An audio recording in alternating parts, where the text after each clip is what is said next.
Hello friends, success UPSC pointer में आपका स्वागत है। आज हम आय दृष्टि घटना चक्र का चैप्टर नंबर 4 डिस्कस करेंगे। आर्थिक परिदृश्य, इंडिया का इकोनॉमी सर्वे, इंडिया का बजट, सारी चीजें इसमें हम डिस्कस करेंगे। मैं आपको इसमें योजना और बजट के बारे में सारी चीजें समझाता चलूंगा। जीडीपी का कितना कितना किसमें कितना परसेंट है। ठीक है फ्रेंड्स, तो देर नहीं करते, चलते हैं अपने टॉपिक की ओर आगे। पहला ही टॉपिक है हमारा राजकोषीय घटनाक्रम। ठीक है फ्रेंड्स, इसमें क्या सबसे पहला है सुभद्रा योजना। सुभद्रा योजना का हमें पता होना चाहिए फ्रेंड्स, ये उड़ीसा की है।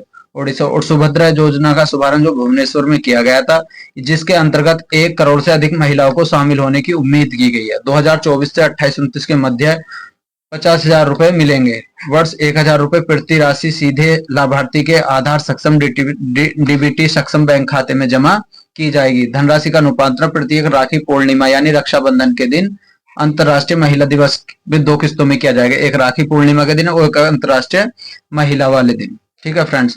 दूसरा केंद्रीकृत भुगतान प्रणाली। इसमें फ्रेंड्स क्या है, केंद्रीय श्रम एवं रोजगार मंत्री मनसुख मांडविया द्वारा कर्मचारी पेंशन योजना 1995 केंद्रीकृत पेंशन भुगतान प्रणाली प्रस्ताव को मंजूरी प्रदान की गई। इस प्रणाली के तहत 1 जनवरी को 2025 में पूरे भारत में कहीं भी किसी भी बैंक को किसी भी शाखा के जरिए पेंशन करना संभव हो पाएगा। केंद्रीकृत पेंशन भुगतान प्रणाली को कर्मचारी निधि में 78 लाख से अधिक ईपीएस पेंशन भोगियों को लाभ दिया जाएगा। ठीक है फ्रेंड्स, नेक्स्ट पॉइंट हमारा इसमें इसमें केंद्रीय बजट 2024-25। इसमें क्या है, केंद्रीय बजट 2024-25 में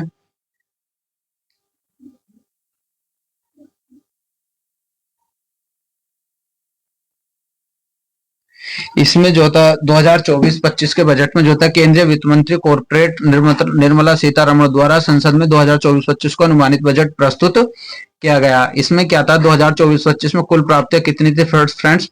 48,20,512 थी। ये कितनी थी कुल प्राप्तियां थी। और कुल इसमें जो था, कुल प्राप्तियों से ऋण निकाल दिया जाए तो उसमें कुल प्राप्तियां 32,72,सौ रुपए थी। और इसमें 2024 में केंद्र सरकार के कुल कितना था, 25,83,400 रुपए की अनुमानित की गई। मुख्य जातियों का समूह, अन्नदाता, गरीबी, युवा और महिलाएं, ये चारों को 4 डिवाइड में बांटा गया है।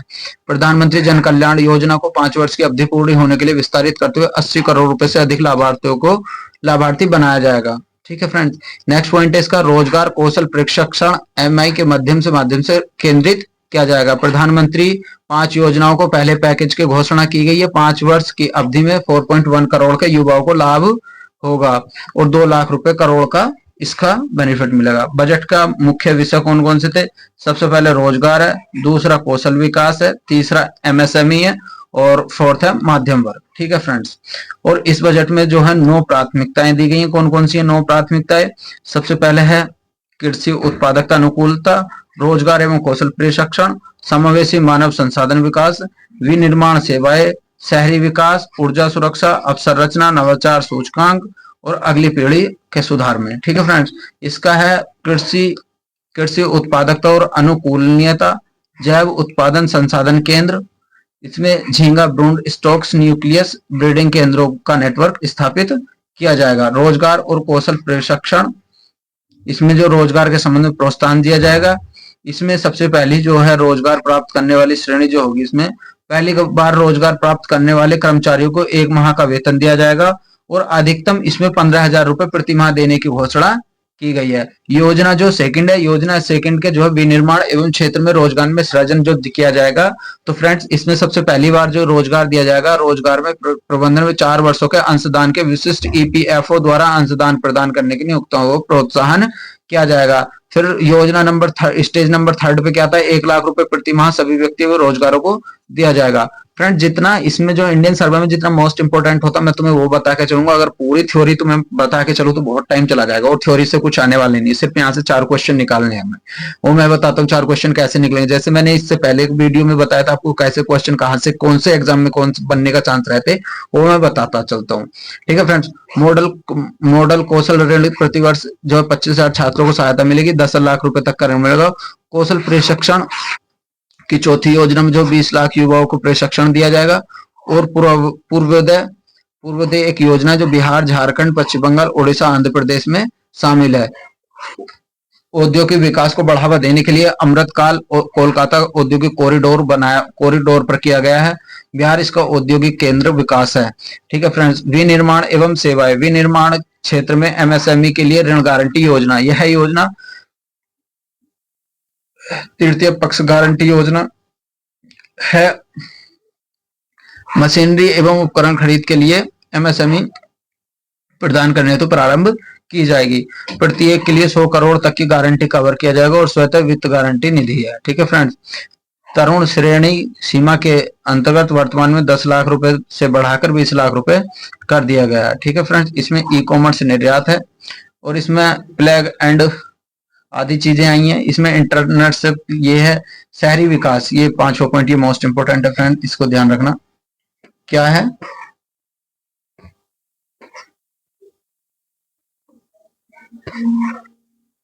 शहरी विकास। शहरी विकास क्या है? राज्यों के साथ मिलकर विकास केंद्रों के रूप में शहरों को विकसित करने हेतु सुविधा प्रदान की गई है। 6 नंबर पर आता ऊर्जा सुरक्षा। भारत में लघु रिएक्टरों की स्थापना की जाएगी और इसमें लघु मॉड्यूलर रिएक्टर अनुसंधान विकास में भी सहायता की जाएगी और 60 क्लस्टरों में से पारंपरिक निवेश में गृह ऊर्जा परीक्षण किया जाएगा। एसयूसी ताप विद्युत संयंत्र एवं एनटीपीसी बीचीएल संयुक्त उद्यम पूर्ण क्षमता वाले 800 मेगावाट वाणिज्यिक संयंत्र की स्थापना करेगा। नेक्स्ट फिर आता हमारा अवसंरचना, इंफ्रास्ट्रक्चर। इसके लिए संरचना के लिए जो है 11,11,111 करोड़ रुपए का प्रावधान जीडीपी का टोटल 3.4% है और इसमें जो था 25,000 ग्रामीण बसावटों को दिया जाएगा।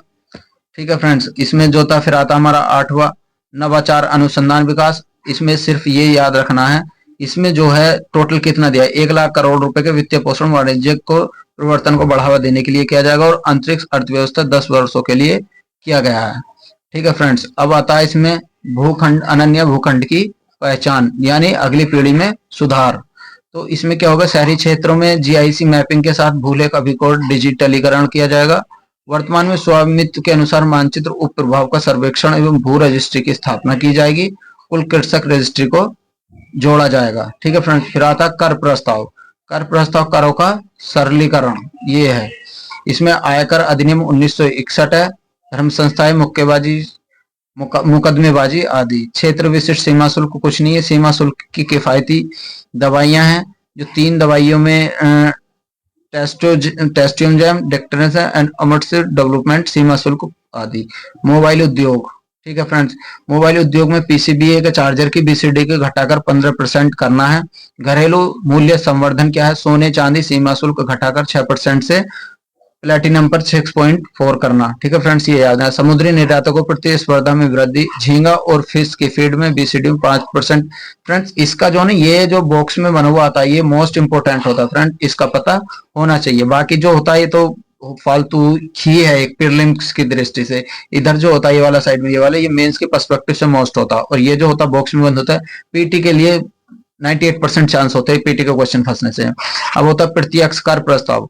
अनुपालन बोझ की उद्यमशीलता को बढ़ाने के लिए, बढ़ावा नागरिकों को प्रदान करने के लिए जो है 20% पूंजीगत को तर्कसंगत बनाना, 20% तो वित्तीय संपत्तियों पर लगेगा और 12.5% कर लगेगा। ठीक है फ्रेंड्स। इसमें ये है।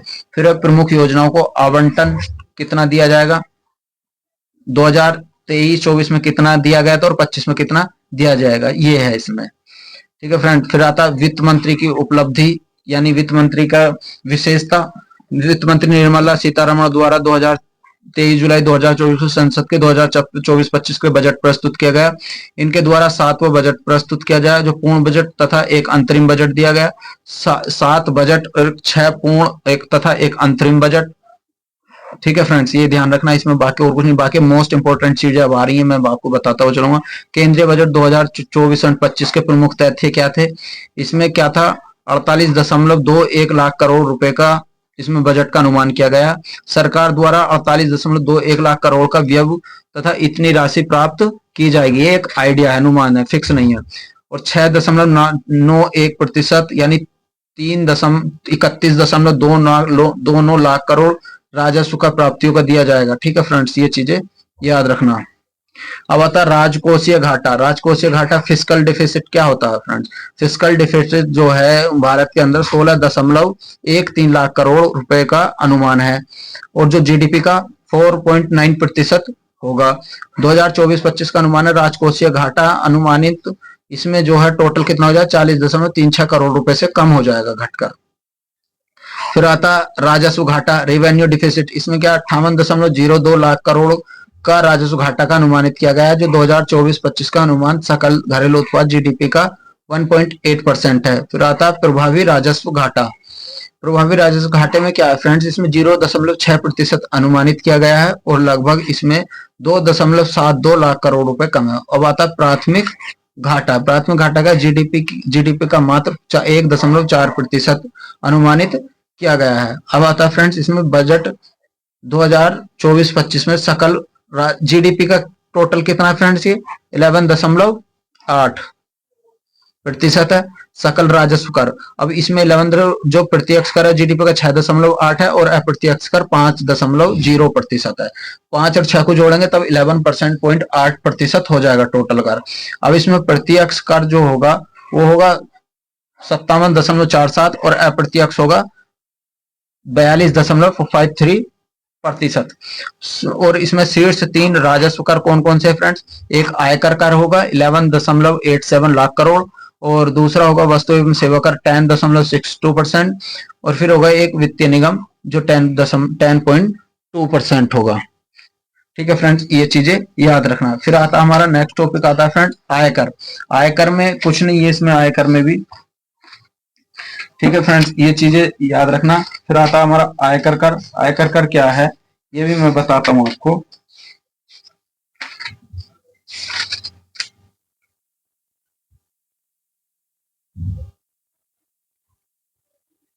ठीक है फ्रेंड्स, आयकर। आयकर में क्या है फ्रेंड्स? इसमें एक तो मानक कटौती को याद रखना। मानक कटौती क्या होता है?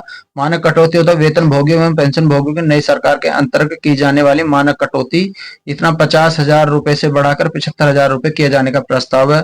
ठीक है, बाकी इसमें इतना ज्यादा कुछ है नहीं। जो मेन जो है ये कुल सब्सिडी कितनी है, बजट का अनुमान जो है 42,84,22,000 22.6 लाख करोड़ रुपए है।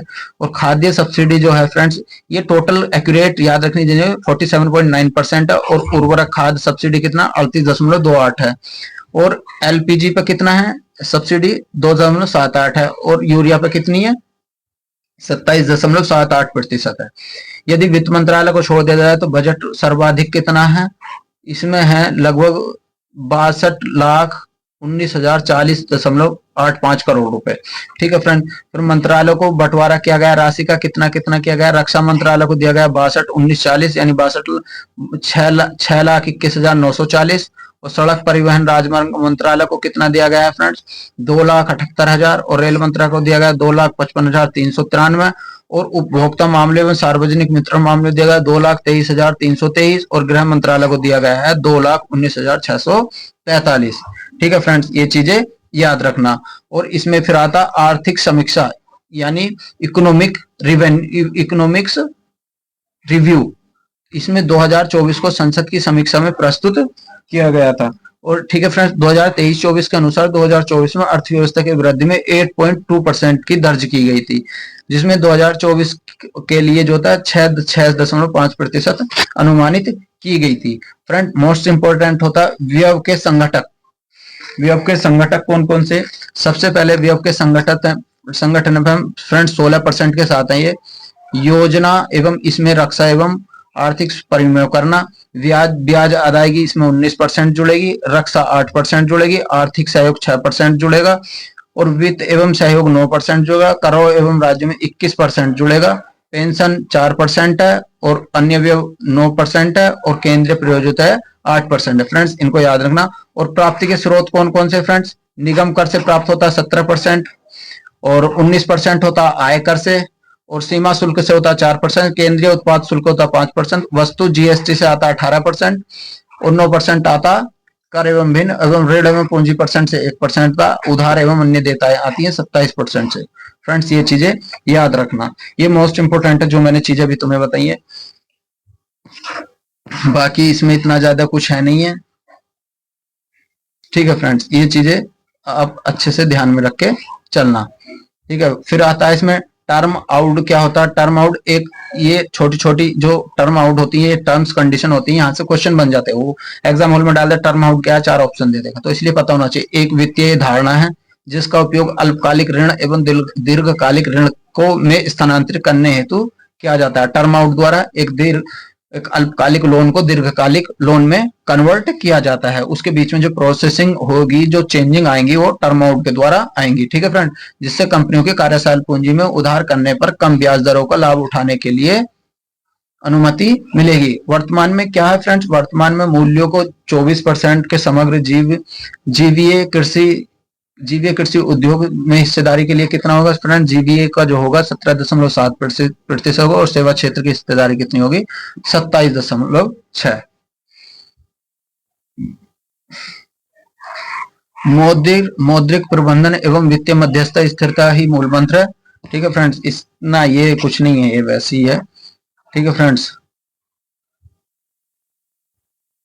फिर है इसमें एक जलवायु परिवर्तन, ऊर्जा सोगम सामंजस्य, इसमें भी कुछ नहीं है। सामाजिक कल्याण ये नहीं है। जो फ्रेंड्स आता मोड्स में बताता हूँ, सबसे ज्यादा मोस्ट इंपोर्टेंट है मौजूदा कीमतों पर जीडीपी में हिस्सेदारी। निर्यात में जीडीपी की हिस्सेदारी कितनी फ्रेंड्स? ये याद रखना, ये जो ऑप्शन बनते हैं वो यहीं से बनते हैं। टोटल जीडीपी में हिस्सेदारी, निर्यात की हिस्सेदारी कितनी? 21.9%, और प्राइवेट उपभोग की कितनी? 60.3, और निवेश कितना किया गया? 30.8। अब आती इसमें अर्थव्यवस्था की स्थिति friends, very very most important है friends, very very most important, very very.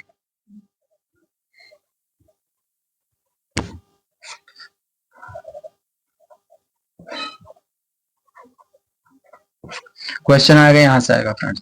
अब आता है फ्रेंड्स अर्थव्यवस्था की स्थिति, सकल राष्ट्रीय आय। इसमें कितना सकल राष्ट्रीय आय में वर्तमान कीमतों पर फ्रेंड्स? वर्तमान कीमतों पर 2023 में 29,10,000 2,91,000 29,10,04,354 रुपए दिए गए हैं। और इसमें कितने दिए गए फ्रेंड्स?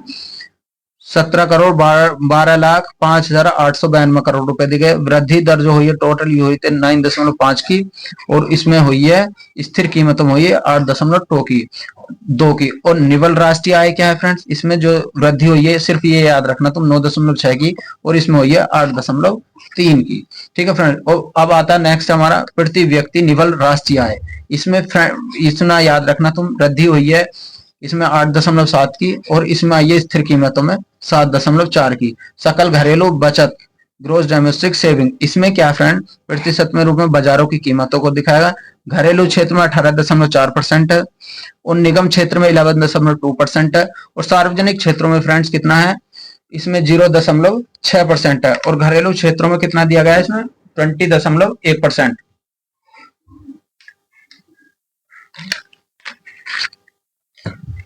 ठीक है फ्रेंड्स, नेक्स्ट आता हमारा, फिर फ्रेंड्स ये वेरी मोस्ट इंपोर्टेंट, ये भी श्रेणी, ये जो बननी है सारणी, इसको ध्यान रखना तुम। ये क्या है फ्रेंड्स? मोस्ट इंपोर्टेंट है ये भी।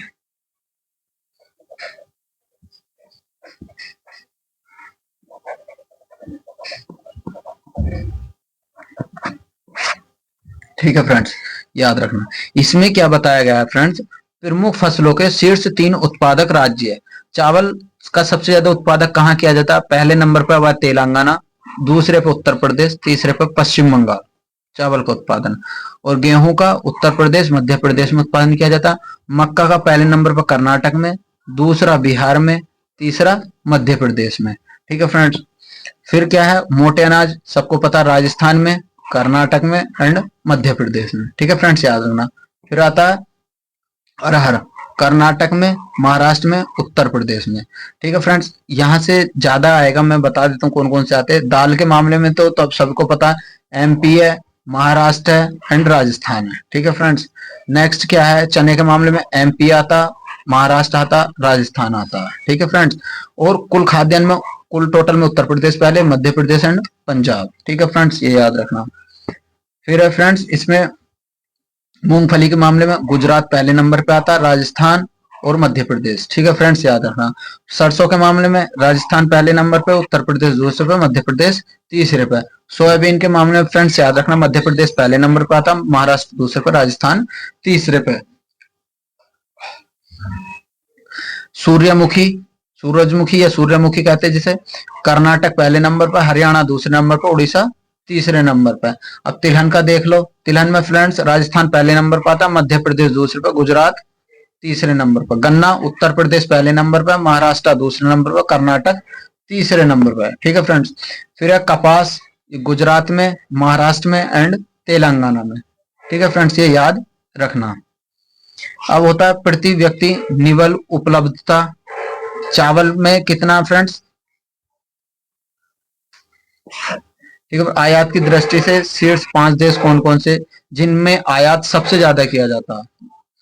जो आयात करते हैं सबसे ज्यादा कौन है, चीन में करते हैं सबसे ज्यादा 15.1% के साथ, रूस करता 9.1 के साथ, संयुक्त अरब अमीरात करता 7.1 के साथ, और संयुक्त राज्य अमेरिका करता 6.1 के साथ, और ये सऊदी अरबिया करता 4.7 के साथ। ठीक है फ्रेंड्स, इतनी चीज क्लियर। नेक्स्ट पॉइंट हमारा निर्यात की दृष्टि। फ्रेंड्स अब जो चल रहा है सबसे ज्यादा मोस्ट इंपोर्टेंट पार्ट चल रहा है, इसके बाहर कुछ नहीं आने वाला, कहीं क्वेश्चन आएगा तो यहीं से आएगा। निर्यात की दृष्टि वो आयात की दृष्टि से बताता, अब निर्यात की दृष्टि से फ्रेंड्स याद रखो कौन कौन से निर्यात जो करेगा सबसे ज्यादा, वो अमेरिका करेगा 17.17, और संयुक्त अरब अमीरात 8.2 के साथ, और नीदरलैंड करेगा 5.1 के साथ। अब नेक्स्ट श्रेणी है फ्रेंड्स हमारी मानव विकास संकेतक। जन्म के समय जीवन प्रत्याशा 2016-20 में शीर्ष राज्यों में था केरल, जिसमें फ्रेंड्स 7.75.0, पुरुष 71.9, और फिसडी राज्य पिछड़े हुए राज्य में कौन था, उत्तर प्रदेश सबसे पिछड़ा हुआ राज्य था। शिशु मृत्यु दर 2020 का डाटा है, ये मिजोरम में न्यूनतम है और अधिकतम जो मध्य प्रदेश में 43। जन्म दर प्रति हजार 2020 का डाटा है हमारे पास, बिहार में सबसे ज्यादा स्पीड में जनसंख्या बढ़ रही है, और उत्तर प्रदेश में, बिहार और उत्तर प्रदेश अंतिम, और कम जो बढ़ रही है गोवा में बढ़ रही है। ठीक है फ्रेंड्स, कुल प्रजनन दर सर्वाधिक जो बढ़ रही है बिहार, उत्तर प्रदेश, मध्य प्रदेश में सबसे तेज स्पीड में है। ठीक है फ्रेंड्स, और फिर आता है इसमें पीएम स्वनिधि डे नीलम के तहत सर्वश्रेष्ठ प्रदर्शन करने वाले। अंतर्राष्ट्रीय शहरी मंत्रालय भारत सरकार द्वारा पीएम स्ट्रीट वंडर्स अंतर्गत योजना दीनदयाल अंत्योदय राष्ट्रीय शहरी आजीविका मिशन के तहत सर्वश्रेष्ठ प्रदर्शन वालों को सम्मानित करने हेतु उत्कृष्टता को बढ़ाने का कदम, उपलब्धियों का सामना उत्कृष्टता प्रेरणा हेतु चलाया गया है। ठीक है फ्रेंड्स, ये चीजें याद रखना। दूसरा हमारा जो स्टार्ट होता है फ्रेंड्स, टॉपिक जो होता है वो ये है, इसमें पुरस्कार श्रेणी में सर्वोत्तम प्रदर्शन करने वाले केंद्र, राज्य या केंद्र शासित प्रदेश। इसमें सबसे बड़े जो हैं ये हैं मध्य प्रदेश पहले नंबर पे आता है सर्वोत्तम प्रदर्शन करने वाले राज्यों में पुरस्कार की श्रेणी जो जीते हैं, आंध्र प्रदेश दूसरे नंबर पर और पंजाब तीसरे नंबर पे। ठीक है फ्रेंड्स, पुरुष श्रेणी में सर्वोत्तम प्रदर्शन करने वाले ऋणदाता में केनरा बैंक पहले नंबर पे है। फ्रेंड्स ये याद रखना, सार्वजनिक एवं बैंक में कॉर्पोरेट मामलों में स्टेट बैंक दूसरे नंबर पे, बैंक ऑफ इंडिया तीसरे नंबर पर, और ऋण देने वाली अन्य आर्यवर्त बैंक और केरल है।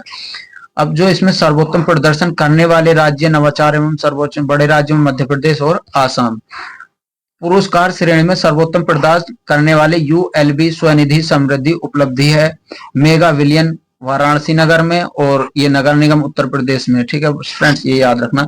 और systematic progressive analytic real time ranking में क्या है फ्रेंड्स, इसमें समग्र राज्य प्रदर्शन जो है बड़े राज्यों में केरल पहले नंबर पे, उत्तर प्रदेश दूसरे नंबर पर, राजस्थान तीसरे नंबर पे है। ठीक है फ्रेंड्स, आयुष्मान सर्वेक्षण 2023 में आयुष्मान द्वारा पहला विशेष सर्वेक्षण किया गया। इस सर्वेक्षण में अडानी द्वीप समूह के कुछ दुर्गम क्षेत्रों को शामिल किया गया है।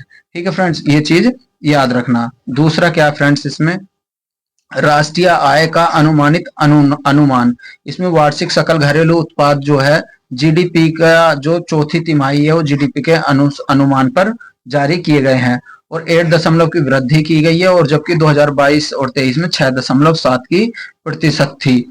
ठीक है फ्रेंड्स, ये चीजें याद रखना। नेक्स्ट क्या नॉमिनल जीवीए है, ये भी इतना मोस्ट नहीं है, ये अच्छा है। गतिविधि में जीवीए की वृद्धि स्थिर क्रम से। प्राथमिक क्षेत्र में जो है फ्रेंड्स ये है कृषि संवर्धन क्षेत्र, दूसरे में जो विनिर्माण आता, तीसरे में व्यापार होटल आते। ठीक है फ्रेंड, उत्तर पूर्वी औद्योगिक योजना है ये भी एक, जो इसको जो है 7 मार्च 2000 प्रधानमंत्री केंद्रीय मंत्री द्वारा परिवर्तन योजना को लागू किया गया था, मंजूरी प्रदान हुई थी। फिर आता है फ्रेंड्स WEID निधि, ये क्या होता है? फरवरी 2024 को विश्व व्यापार संगठन ने अंतर्राष्ट्रीय व्यापार को 50 मिलियन US डॉलर डिजिटल अर्थव्यवस्था महिला निर्यातक विधि को लॉन्च किया था। ठीक है फ्रेंड्स, ये याद रखना। इस निधि की शुरुआत संयुक्त अरब अमीरात अबू धाबी में आयोजित विश्व व्यापार संगठन 13वें मंत्रिपरिषद के सम्मेलन के अवसर पर की गई थी। ठीक है फ्रेंड्स, फिर WE निधि का उद्देश्य महिलाओं एवं उद्यमियों को अंतर्राष्ट्रीय व्यापार एवं डिजिटलीकरण के माध्यम से उनके व्यवसाय को बढ़ाने में मदद करके सशक्त बनाना। वैश्विक निधि के माध्यम से महिलाओं को अंतर्राष्ट्रीय व्यापार तथा डिजिटल अर्थव्यवस्था के अवसरों को लाभ उठाने में मदद मिलेगी। पहले दाता के रूप में संयुक्त अरब अमीरात UAE को 5 मिलियन US डॉलर की राशि आवंटित की गई है। यह कोष विकासशील अर्थव्यवस्थाओं, विकासशील देशों में महिला नेतृत्व वाले व्यवसायों को तथा महिला उद्यमियों को डिजिटल प्रौद्योगिकीकरण को अपनाने तथा उनको ऑनलाइन उपस्थिति सेवा विस्तार करने में मदद करेगा। भारतीय अंतरिक्ष क्षेत्रों में 100% की FDI की अनुमति है।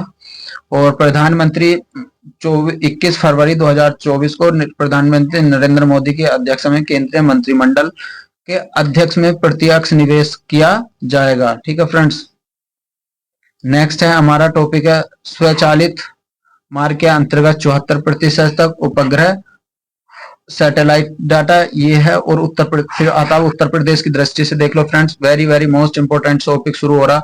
जितने भी बच्चे हैं UP PCS वाले हैं, मैं लिख दे रहा हूं यहाँ पे, रोक वीडियो को यहाँ से मैं स्पेशल करने जा रहा हूँ फ्रेंड्स, बहुत अच्छे सुनना।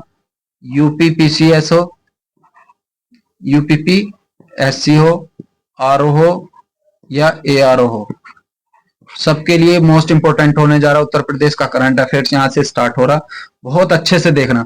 5 फरवरी 2024 को उत्तर प्रदेश सरकार ने वित्त मंत्री सुरेश कुमार खन्ना द्वारा 2024-25 के लिए कुल 73 करोड़ 6,43,000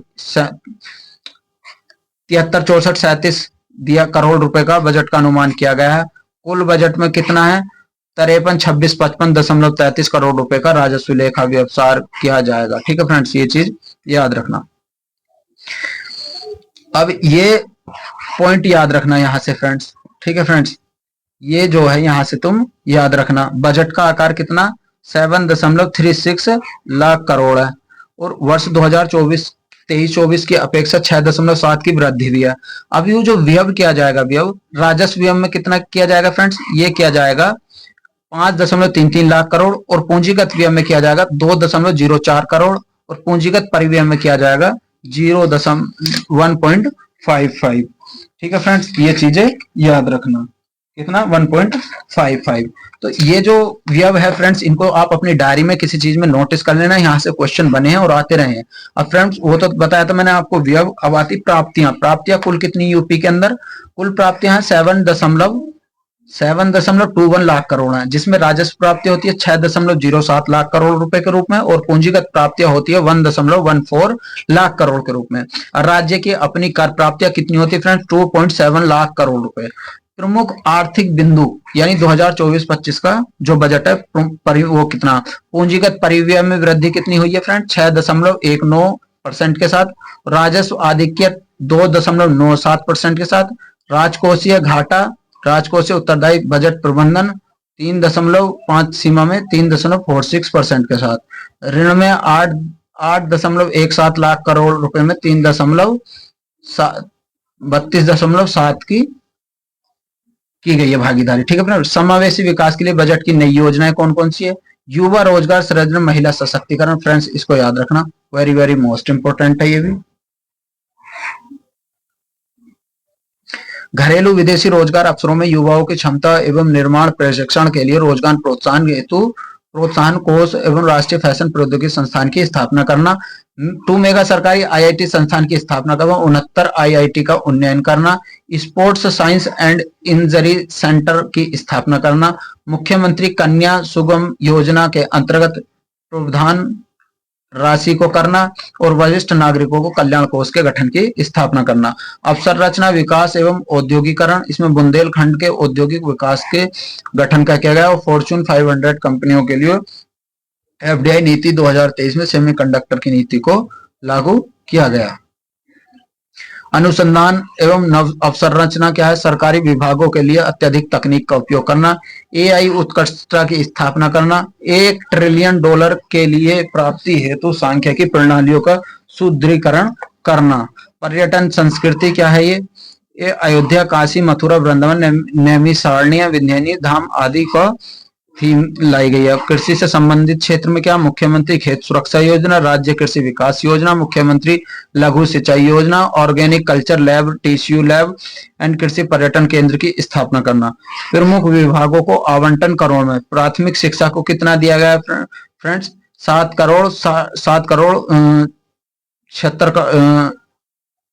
7635, ऊर्जा को दिया गया 57, ये सारे जो इसके दिया गया। फ्रेंड्स अब आता है बजट की निधि का प्रवाह, वेरी वेरी मोस्ट इंपोर्टेंट। रुपया आता है और जाता है। रुपया आता कैसे है फ्रेंड्स? सबसे पहले जो है सार्वजनिक लेखा की प्राप्ति होती है, इसमें 0.8% के राज्य का अपना कर राजस्व ये, ठीक है फ्रेंड्स।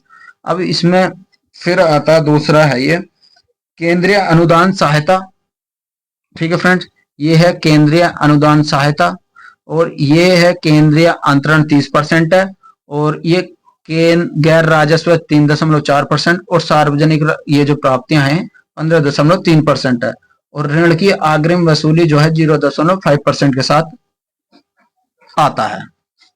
ये तो हुआ रुपया आने का। अब जाता कैसे है? सबसे पहले क्या कर्ज अदायगी की जाती है 5.4 के साथ, ऋण में अग्रिम किया जाता है 1.13 के साथ और सरकार से प्राप्त होता है 9% के साथ, वेतन कर्मचारी होता है 12.8% के साथ और वेतन की सहायता को प्राप्त करने के लिए कर्मचारियों को दिया जाता है 11.7%। ब्याज का भुगतान किया जाता है कितना? 7.3 के साथ और स्थानीय निकायों का अंश को वितरण प्रदान होता है ये 3.8 का और सब्सिडी जाती है 3.8% के साथ। फ्रेंड्स ये हुआ रुपया आने और जाने का सिस्टम, ठीक है फ्रेंड्स। प्रमुख योजनाओं के लिए आवंटन करोड़ में, सर्व शिक्षा अभियान जो 2,21,310 है और जल जीवन मिशन 2200 करोड़ है। ये फ्रेंड्स ये चीजें भी याद रखना। भारत में प्रथम स्थान प्रधानमंत्री मुद्रा योजना में, प्रधानमंत्री जनधन योजना में, पीएम स्वनिधि योजना। भारत में दूसरा स्थान किसका है? प्रधानमंत्री जीवन ज्योति बीमा योजना। निर्यात तत्परता सूचकांक, सामाजिक परिणाम, ये है महिला श्रम शक्ति भागीदारी 2018 में 14.2 थी और 2023 में 32.1 है। ये इसका डिफरेंट होता गया। 2017 में 17 थी और 2023 में 73 है, ठीक है फ्रेंड्स। ये जो इसकी प्रोग्रेस हुई है। भारतीय अर्थव्यवस्था की अब समीक्षा करनी है इसकी। अब इसकी समीक्षा करते हैं फ्रेंड्स। इसमें क्या जनवरी 2024 में वित्त मंत्रालय के सरकारी आर्थिक कार्यों विभाग द्वारा भारतीय अर्थव्यवस्था की जो है समीक्षा की गई है। इस रिपोर्ट जारी की गई है इसकी और इसमें जो था 10 वर्षों में भारत विश्व की 10 सबसे बड़ी अर्थव्यवस्थाओं में 5वीं सबसे बड़ी अर्थव्यवस्था बन गई है और इसके आजादी के 67 वर्षों में 74 हवाई अड्डे जबकि 9 वर्षों में यह संख्या दुगनी हुई है। 2014 में शिक्षा का नामांकन 3.4 करोड़ था और 2023 में 4.1 करोड़ था। 2016 में 452 करोड़ वर्ष किया गया था और 2023 में 98,000 करोड़ से अधिक की गई थी। कुल जेबीए में हिस्सेदारी कितनी की गई है फ्रेंड्स? 16वां वित्त आयोग आया है 31/2023 को 16वें वित्त आयोग का गठन किया गया है। अध्यक्ष कोलंबिया विश्वविद्यालय के प्रोफेसर डॉक्टर अरविंद पनगाड़िया थे और अरविंद पनगाड़िया को 2015 में नीति आयोग का प्रथम अध्यक्ष भी नियुक्त किया गया था और इसमें 16वां वित्त आयोग 1 अप्रैल 2026 को शुरू होने वाले 5 वर्षों की अवधि में आच्छादित करते हैं और 31 अक्टूबर 2005 को अपनी रिपोर्ट उपलब्ध कराएगा। 29 नवंबर 2023 को प्रधानमंत्री की अध्यक्षता में 16वें वित्त मंत्री का आयोजन किया जाएगा, ठीक है फ्रेंड्स। फिर आती प्रमुख नीति एवं दस्तावेज घटनाक्रम। ठीक है फ्रेंड्स, ये याद रखना। ये है आवधिक श्रम बल सर्वेक्षण वार्षिक रिपोर्ट जुलाई 2023 से 2023 में वार्षिक रिपोर्ट। सितंबर 2023 में सांख्यिकी कार्यक्रम कार्यान्वयन मंत्रालय द्वारा आवधिक श्रम बल सर्वेक्षण की वार्षिक रिपोर्ट जारी की जाएगी। ठीक है फ्रेंड्स, ये याद रखना। और इसमें इतना तो कुछ है नहीं मोस्ट इंपोर्टेंट, फिर भी मैं बता के चलता हूं। इसमें एक होता है फ्रेंड्स, फिर होता है फेस। फेस क्या होता है फ्रेंड्स, मैं बताता हूं आपको। अगस्त 2000 रिजर्व बैंक ने फेस यानी fintech association for consumer empowerment, fintech क्षेत्र में स्वनियामक संगठन के रूप में मान्यता प्रदान की है आरबीआई ने। स्वनियामक संगठन जो है ये नियमित संवादों के माध्यम से खुली बातचीत एवं सुविधा करेंगे और फिनटेक को नियामक अपेक्षाओं की प्राथमिकता के बारे में सूचित रहने में सक्षम बनाएंगे। ठीक है फ्रेंड्स, फिर आता हमारा मौद्रिक नीति एवं 2024-25 का संकल्पना। ठीक है फ्रेंड्स, ये चीजें याद रखना। 8 अगस्त 2024 को भारतीय रिजर्व बैंक ने गवर्नर शक्तिकांत की अध्यक्षता वाली ने मौद्रिक नीति द्वारा मौद्रिक वक्तव्य को एचपीसी संकल्पना 6/8/2000 अगस्त को जारी किया था। ठीक है फ्रेंड्स, ये था। फिर आता है एक इसमें जो अगस्त 2024 में ग्लोबल द्वारा जारी की गई रिजर्व बैंक शक्तिकांत दास द्वारा लगातार दूसरी बार A+ रेटिंग प्रदान की गई है। इस रिपोर्ट में डेनमार्क क्रिश्चियन कैंटेल ने स्विट्जरलैंड के A+ की प्राप्ति की है। और यूनिफाइड लैंडिंग इंटरफेस जो है अगस्त 2024 में आरबीआई गवर्नर शक्ति द्वारा यूनिफाइड इंटरफेस किया जाएगा। ठीक है फ्रेंड्स, फिर एक होता है ULI, इसमें ऋण देने की प्रक्रिया सरल है। ठीक है फ्रेंड्स, ये चीजें याद रखना। भारत विदेशी ऋण यानी मर्चात 2024, 25 जून 2024 को भारतीय रिजर्व बैंक द्वारा भारत के विभिन्न विदेशी ऋणों के तिमाही के आंकड़े जारी किए गए थे, जिसमें मर्चात 2024 का भारत का विदेशी ऋण 663.8 बिलियन रहा है, जो मर्चात 2023 की तुलना में 39.7 बिलियन डॉलर अधिक है। सकल घरेलू उत्पाद में जीडीपी का अनुपात जो है 2024 में घटकर 18.7 हो गया है। और मर्चात जो है 24 की हिस्सेदारी का अमेरिका के डॉलर में रहा है। उसके बाद भारतीय रुपया एवं एमजीडीआर का स्थान रहा है। इसके बाद प्रतिशत की हिस्सेदारी के साथ बाह्य ऋण का सबसे बड़ा घटक रहा है। और पारिवारिक उपभोग एवं 2023 में आया यह प्रभाव पोर्टल। क्या है प्रभाव पोर्टल? 28 मई 2024 को रिजर्व बैंक के गवर्नर शक्तिकांत दास ने आरबीआई के प्रभाव को पोर्टल का शुभारंभ किया। इसी के साथ भारतीय रिजर्व बैंक ने अन्य पहलों के लिए रिटेल डायरेक्ट मोबाइल ऐप तथा फिनटेक रिपोजिटरी का शुभारंभ किया। इसमें क्या प्रवाह को सुरक्षित करने के केंद्रीकृत वेब आधारित पोर्टल है ये, और इसके माध्यम से कोई भी व्यक्ति तथा संस्था को भारतीय रिजर्व बैंक के रूप में प्रस्तुत कर सकता है। ठीक है फ्रेंड्स, फिर आता हमारा प्रणालीगत रूप से घरेलू बैंकों की सूची 2023 में 28 दिसंबर 2023 को भारतीय रिजर्व बैंक द्वारा 2023 की प्रणालीगत रूप से घरेलू बैंकों को इसी सूची में जारी किया गया। और एसबीआई, एचडीएफसी, आईसीआई के महान बैंकों के लिए रूप से जारी किया गया है। Uttar Pradesh reserve bank, Uttar Pradesh drone प्रचालन सुरक्षा नीति। ठीक है फ्रेंड्स, ये है। इसमें क्या है 9 नवंबर 2023 को उत्तर प्रदेश के मंत्रिपरिषद एवं ड्रोन संचालन 2023 का प्रख्यापन प्रस्ताव को मंजूरी प्रदान की गई। उत्तर प्रदेश ड्रोन संचालन 2023 को प्रस्तावित किया गया था। ड्रोन पंजीकरण पोर्टल का संचालन राज्य सरकार नोडल विभाग ने राज्य नोडल अधिकारी विनिश्चयन। ड्रोन नियम 2021 के 2024 का अस्थायी रोड घोषित अवधारण किया गया। भारत का पहला यूपीआई एटीएम सितंबर 2023 का जापान हिताची लिमिटेड की सहायक कंपनी हिताची पेमेंट सर्विस किया गया। पहले यूपीआई का अनावरण किया गया। हिताची पेमेंट सर्विसेज द्वारा व्हाइट लेवल एटीएम को national payments corporation of India के सहयोग से स्थापित किया गया। ठीक है फ्रेंड्स, ये था इसका ये, बाकी इसमें और कुछ ज्यादा नहीं है। फिर हमारा नेक्स्ट टॉपिक आता, मोस्ट इंपोर्टेंट टॉपिक शुरू हो जाता, कृषि एवं संबंध क्षेत्र। प्रमुख फसलों का उत्पादन एवं अंतिम अनुमान। इसमें फ्रेंड्स मैं बताऊंगा आपको कृषि से रिलेटेड, कृषि फिर उद्योग, ये सारी चीजें छोटी छोटी चीजें डिस्कस करते हुए हम आगे चलेंगे। ठीक है फ्रेंड्स, और इसमें मैं आपको सारी चीजें बताऊंगा कृषि का कहाँ स्थान बढ़ा है, कहाँ घटा है। ठीक है फ्रेंड्स, तो चलते हैं अपने टॉपिक की ओर। 25 सितंबर 2023 25 सितंबर 2023 25 सितंबर 2024 को कृषि एवं किसान कल्याण मंत्रालय द्वारा भारत सरकार द्वारा 2023-24 के प्रमुख फसलों कौन कौन सी खरीफ, रबी, जायद के उत्पादन का अंतिम अनुमान जारी किए गए। इसमें क्या था, 2023-24 में अनुमान संबंधी प्रमुख तथ्य हैं जो कौन कौन से। 2023-24 में अनुमान है कि कुल खाद्यान्न का उत्पादन 3,322.98 लाख टन अनुमानित है, जो 2022-23 के खाद्यान्न उत्पादन में 3,296.87 लाख टन है।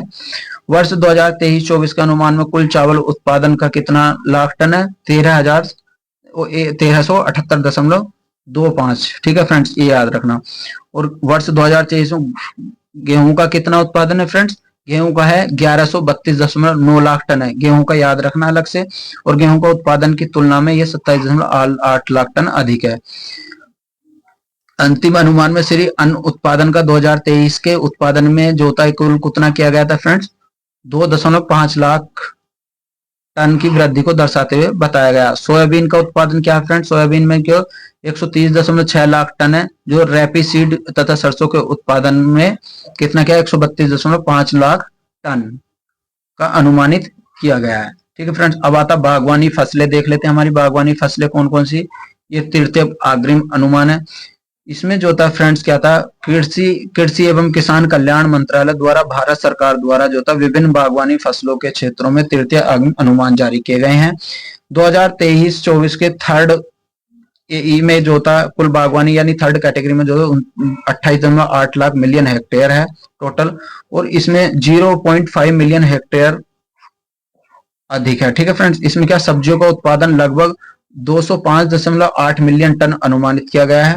और प्याज का उत्पादन जो है फ्रेंड्स ये कितना किया गया है, 24.24 मिलियन टन अनुमानित किया गया है। और देश में आलू का उत्पादन कितना किया गया है फ्रेंड्स, ये किया गया 57.05 मिलियन टन। फिर आता हमारा फ्रेंड्स नेक्स्ट, टमाटर के उत्पादन के लिए भी आपको पता है 21.32 मिलियन टन है। फिर आता है स्पाइसजेड। स्पाइसजेड क्या है फ्रेंड्स, इसको 2024 में वाणिज्य एवं उद्योग मंत्रालय के तहत मामला बोर्ड भारत द्वारा परिवर्तनकारी योजना स्पेसाइड शुरू की थी। स्पेसाइड क्या है friend, sustainability in space sector through progressive innovative and collective intervention for the export development. ठीक है फ्रेंड, ये थी स्पेसाइड। इस योजना के उद्देश्य मामलों मूल्य वर्धित मसाला की उत्पादकता का पूर्ण रूप से वृद्धि हुए इलायची उत्पादकता की गुणवत्ता को उन्नत करना। फिर आता है फ्रेंड्स एग्री श्योर फंड। ये क्या होता है, केंद्रीय एवं कृषि कल्याण मंत्रालय द्वारा ग्रामीण एवं विकास मंत्री शिवराज सिंह चौहान द्वारा कृषि में नई दिल्ली में एग्री श्योर योजना का शुभारंभ किया गया। एग्री श्योर योजना क्या है, agri fund for startups and rural enterprises. ठीक है फ्रेंड्स, भारत में खेती के परिदृश्य को नीली खेती लाने के लिए दिशा में अग्रणी किया जाएगा। और इसमें क्या होगा फिर फ्रेंड्स, इसमें सबसे पहले ये है एग्री श्योर जो है ग्रामीण स्टार्टअप इकोसिस्टम नवाचार को बढ़ावा देने हेतु डिजाइन किया गया है, से भी पंजीकृत एवं किया गया। और एग्री श्योर जो एक स्टार्टअप इकोसिस्टम की तरह पहला उत्पाद है। डिजिटल कृषि मिशन क्या है, खाद्य पोषण संबंधी सुरक्षा के लिए फसल कुल परिव्यय कितना किया गया 79.79 करोड़। कृषि शिक्षा संबंधित सामाजिक विज्ञान को मजबूत करना कितना 2291 करोड़। पशुधन स्वास्थ्य और उत्पादन को बनाए रखना कितना 1702 करोड़। बागवानी निरंतर विकास कुल परिव्यय को 1129.30 करोड़। कृषि विज्ञान सुदृढ़ीकरण कुल परिव्यय को करोड़ करना कितना 1202। प्राकृतिक संसाधनों में कुल परिव्यय को 11,015 करोड़ रुपए करना। कृषि अवसंरचना कोष वित्त पोषण सुविधा विस्तार करना। 28 अगस्त 2024 को प्रधानमंत्री नरेंद्र मोदी के अध्यक्षता में केंद्रीय मंत्रिमंडल द्वारा कृषि अवसंरचना कोष को के अंतर्गत केंद्रीय योजना को क्रमिक विस्तार की सुविधा मंजूरी प्रदान की गई ताकि इसे आधिकारिक आकर्षण समावेशी बनाया जा सके। व्यवहार्य कृषि परिसंपत्तियां एकीकृत प्रस्तुतिकरण पीएम कुसुम कुसुम ए घटक। ठीक है फ्रेंड्स, ये थे खरीफ फसलों के लिए न्यूनतम समर्थन मूल्य। Sorry friends.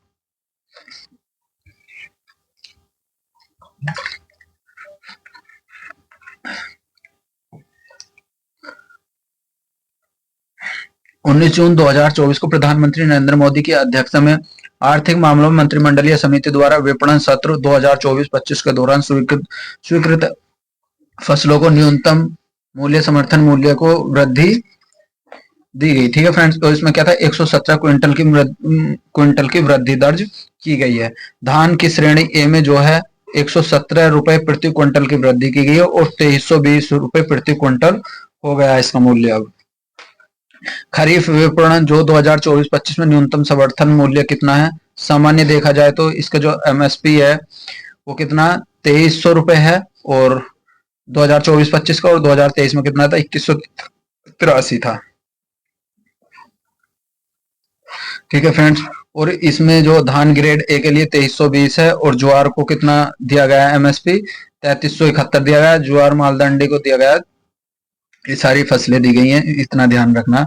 अब आता मूलभूत पशुपालन सांख्यिकी 2023, very very most important topic शुरू हो गया है फ्रेंड। इसमें क्या फ्रेंड्स, 26 नवंबर 2023 को मत्स्य पालन और पशुपालन डेयरी मंत्रालय द्वारा भारत सरकार के डेयरी विभाग एवं वार्षिक संकलन की पशुपालन सांख्यिकी 2023 का अनावरण किया गया। इस रिपोर्ट में क्या हुआ फ्रेंड्स, 1 मार्च 2028 को फरवरी 2023 तक के दौरान पशुपालन एवं दुग्ध अनुपालन के सारणीबद्ध आंकड़े शामिल किए गए। अब दुग्ध उत्पादन 2022-23 में कितना चला था फ्रेंड, ये चला था 2022-23 में 230.58 मिलियन टन था 2022 और 23 में, और इसमें जो था कुल दुग्ध उत्पादन भारत पहले स्थान पर था। विगत वर्षों में 2020-21 की तुलना में 3.83 की वृद्धि दर्ज की गई है। और इसमें जो था अब जो है 2023 में 5 शीर्ष कौन कौन से राज्य भारत के अंदर सबसे ज्यादा दूध उत्पादन के मामले में उत्तर प्रदेश 15.72% के साथ पहले नंबर पे, राजस्थान जो है 14.44% के साथ पहले नंबर पे है, मध्य प्रदेश तीसरे नंबर पर आता 8.73 के साथ, और गुजरात चौथे नंबर पे आता 7.49 के साथ, और आंध्र प्रदेश आता है लास्ट नंबर पे 5 नंबर पे 6.70% के साथ। 2023-22 और 23 के दौरान दुग्ध उत्पादन में बिहार का योगदान 5.42 रहा है। ठीक है फ्रेंड्स, अब जो इसमें 2023 के दौरान प्रति व्यक्ति दुग्ध उपलब्धता के संदर्भ में, प्रति व्यक्ति दुग्ध उत्पादकता के संबंध में इसमें पंजाब पहले नंबर पर 1283 प्रति व्यक्ति उपलब्धता की गई है, राजस्थान दूसरे नंबर पर, हरियाणा तीसरे नंबर पर, आंध्र प्रदेश चौथे पर, गुजरात 5वें पर। ठीक है फ्रेंड्स, अब आता अंडा उत्पादक शीर्ष 5 राज्य कौन कौन से है, आंध्र प्रदेश पहला नंबर, तमिलनाडु दूसरा नंबर, तेलंगाना तीसरा नंबर, और पश्चिम बंगाल चौथा, और कर्नाटक 5वां। ये किसमें अंडा उत्पादन है। वर्ष 2022 और 23 के दौरान अंडा उत्पादन में उत्तर प्रदेश एवं बिहार का योगदान क्रमशः कितना था, उत्तर प्रदेश और बिहार का था 3.29 के साथ उत्तर प्रदेश और 2.37 के साथ बिहार था। ठीक है फ्रेंड्स, और एएफओ के अनुसार अगर कुल मांस उत्पादन में भारत का विश्व में 8वां स्थान है। वर्ष 2022 में मांस उत्पादक में 5 राज्य निम्न में से कौन कौन से सबसे ज्यादा, उत्तर प्रदेश है पहले नंबर पे, और दूसरे पे पश्चिम बंगाल है, तीसरे पे महाराष्ट्र है, चौथे पे आंध्र प्रदेश, 5वें पे तेलंगाना। और 2023 में ऊन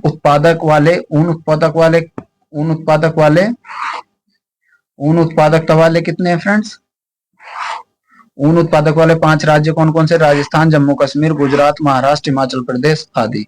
ठीक है फ्रेंड्स, अब आता रबी फसलों के लिए न्यूनतम समर्थन मूल्य।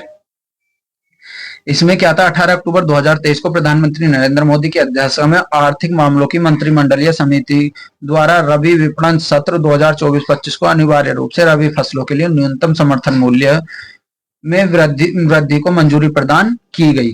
ठीक है फ्रेंड्स, इसमें क्या था, मसूर के लिए 425 रुपए प्रति क्विंटल, इसके बाद रेपिसाइड एवं सरसों के लिए 200 रुपए प्रति क्विंटल एमएसपी देने का प्रावधान किया गया। रबी फसलों का न्यूनतम समर्थन मूल्य एमएसपी गेहूं को कितनी दी गई, 2125 दी गई थी 23-24 में, और 24-25 में 2275 को। जौ की दी गई 2023-24 में दी गई 1735 को, और 2024-25 में दी गई 1850 को। चना में दी गई है, एमएसपी दी गई है 1535 थी 2023-24 में, 2024-25 में कितनी हो गई फ्रेंड्स, ये हो गई 1540। अब आता है फ्रेंड्स उद्योग क्षेत्र। अब आता है फ्रेंड्स हमारा उद्योग क्षेत्र। उद्योग क्षेत्र में क्या है, उद्योग क्षेत्र, अब सारा मैं डाटा फ्रेंड्स उद्योग क्षेत्र का बताऊंगा। इसमें क्या था, पहले नंबर पर आता फोर्थ ग्लोबल री इन्वेस्ट। ये क्या होता है मैं बताता हूँ आपको फ्रेंड्स। फोर्थ ग्लोबल री इन्वेस्ट जो होता है 16 से 18 सितंबर 2024 के मध्य नवीन एवं नवीकरणीय ऊर्जा मंत्रालय द्वारा भारत सरकार द्वारा महात्मा मंदिर गांधीनगर गुजरात में चौथे global renewable energy meet and expo का आयोजन किया गया। किसका आयोजन किया गया फ्रेंड्स, चौथे global renewable energy meet expo का आयोजन किया गया।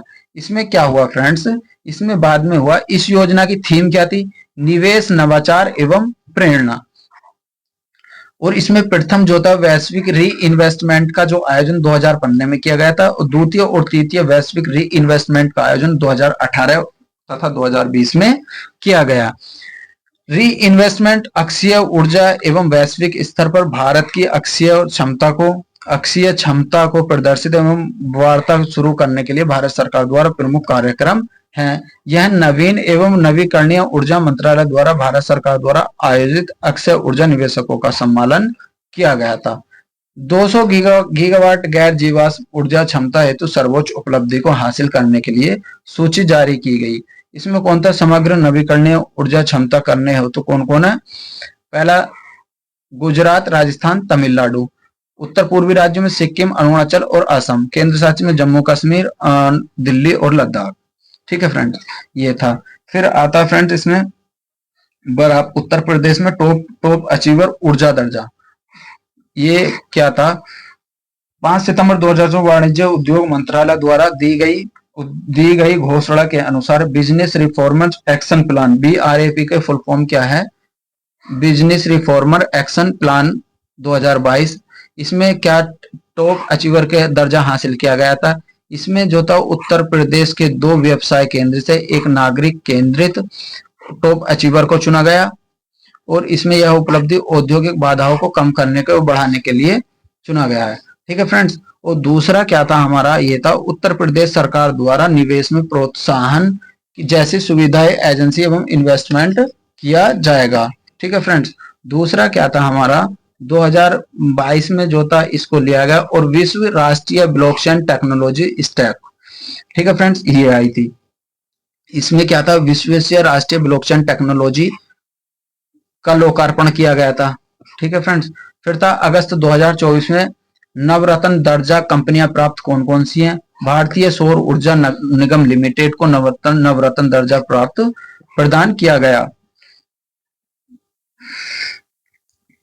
भारतीय सौर ऊर्जा निगम लिमिटेड 2011 को 1956 की धारा में इसमें शामिल किया गया,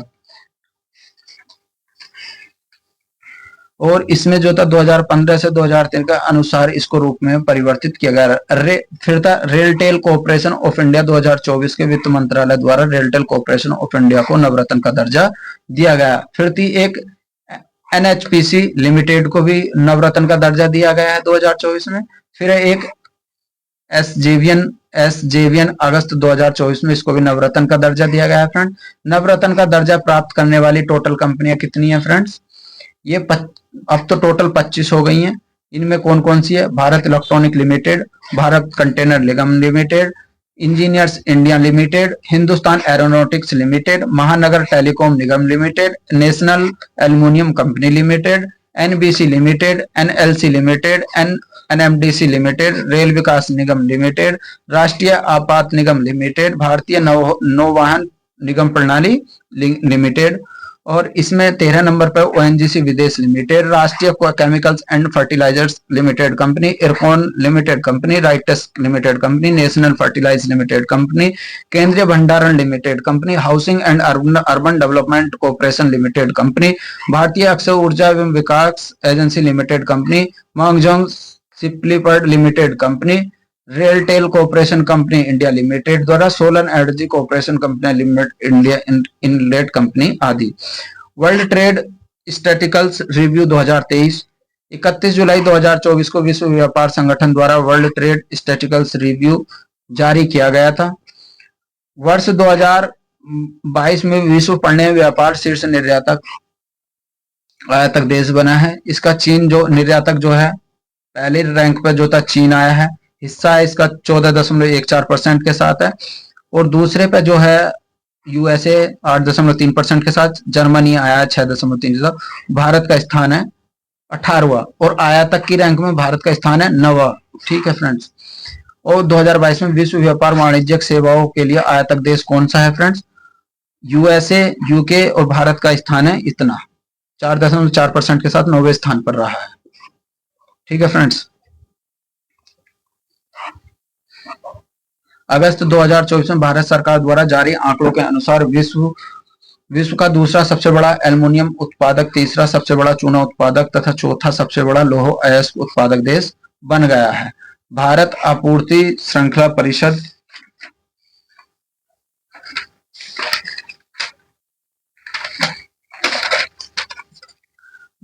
केंद्रीय वाणिज्यिक उद्योग मंत्रालय के अनुसार 31 जुलाई 2024 को भारत आपूर्ति श्रृंखला परिषद का उपाध्यक्ष चुना गया। इसके लिए महत्वपूर्ण उपलब्धि मील का पत्थर साबित हुई है, और भारत का 13 अन्य हिंद प्रशांत क्षेत्रों का ढांचा तैयार किया गया है। ये 3 निकाय कौन कौन से हैं?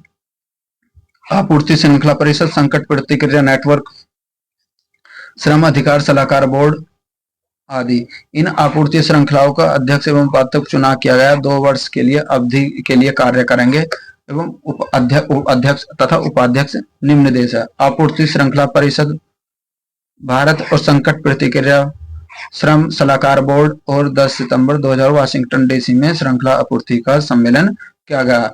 ग्लोबल स्टार्टअप इकोसिस्टम इंडेक्स ये क्या है?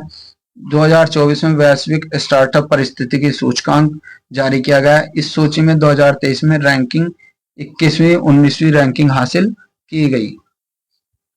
वैश्विक स्टार्टअप परिस्थिति में जो था 5 देशों को शामिल किया गया था। पहले नंबर पे आया था यूएसए आया था, और दूसरे पे यूके आया था, तीसरे पे इजराइल आया था। याद रखना, यूके के भारत का चौथा सबसे बड़ा निर्यातक गंतव्य है।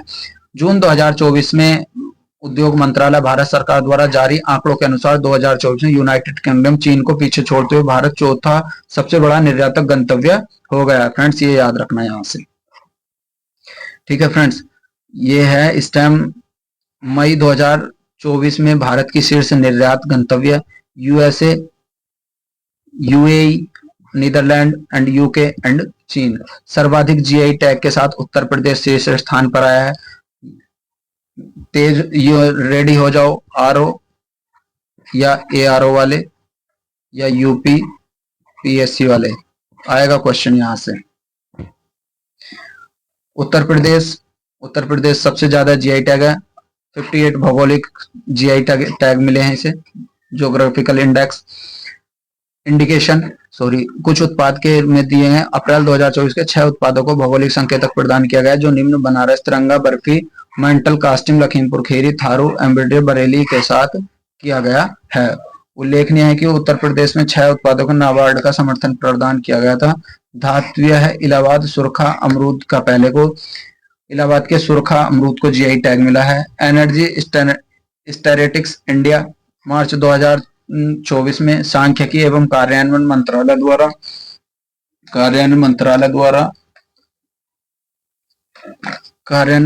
द्वारा एनर्जी स्टैटिस्टिक्स इंडिया 2024 की नामक रिपोर्ट जारी की। यह रिपोर्ट पूरी तरह से के अनुरूप उसके द्वारा निर्धारित प्राथमिकताओं का पालन किया गया। इस रिपोर्ट के अनुसार विगत दशक में प्रति ऊर्जा खपत हुई है, प्रति व्यक्ति कुल ऊर्जा की हुई है, और इसमें भारत के पास कोयले को प्रचुर मात्रा में भंडार किया गया है। सर्वाधिक कोयला भंडार शीर्ष 3 राज्यों में उड़ीसा, झारखंड, छत्तीसगढ़ आदि का 69% हुआ है। ठीक है फ्रेंड्स, और इसमें जो था सबसे पहले जो है भारत में FAO और OCFI मत्स्य पालन उप समिति का पहला उपाध्यक्ष मत्स्य एवं खाद्य कृषि संगठन में जोता मत्स्य प्रबंधन के पहले उपाध्यक्ष के रूप में चुना गया है। मत्स्य प्रबंधन उपसमिति राष्ट्रीय, क्षेत्रीय एवं वैश्विक स्तर पर मत्स्य प्रबंधन मुद्दों पर चर्चा करने हेतु एक मंच है। इस उपसमिति में प्राथमिक जिम्मेदारी मत्स्य पालन हेतु FOA को संहिता के आगे बढ़ाने के उद्देश्य से मत्स्य प्रशासन को प्रबंधन की आवश्यक किया गया है। ठीक है फ्रेंड्स, फिर नेक्स्ट हमारा FDI फॉर्च्यून 500 कंपनियों में निवेश। इसमें क्या, नवंबर 2023 में उत्तर प्रदेश राज्यपाल द्वारा फॉरेन डायरेक्टर FDI फॉर्च्यून कंपनियों का निवेश एवं प्रोत्साहन को स्वीकृति प्रदान की गई। विभिन्न राज्यों में लॉजिस्टिक ईज। 16 दिसंबर 2023 को केंद्रीय वाणिज्यिक उद्योग मंत्री पीयूष गोयल ने लॉजिस्टिक ईज एवं लीड्स रिपोर्ट जारी की। लीड्स में राज्य एवं केंद्र शासित प्रदेशों की आई स्थल, रुद्र, सीमा, जोहा, हरियाणा, पंजाब, तेलंगाना, उत्तर प्रदेश हैं। तेजी से आगे बढ़ने वाले जो कौन कौन है, मध्य प्रदेश, राजस्थान, उत्तराखंड है, बिहार, छत्तीसगढ़, हिमाचल प्रदेश, झारखंड, आकांक्षी है ये।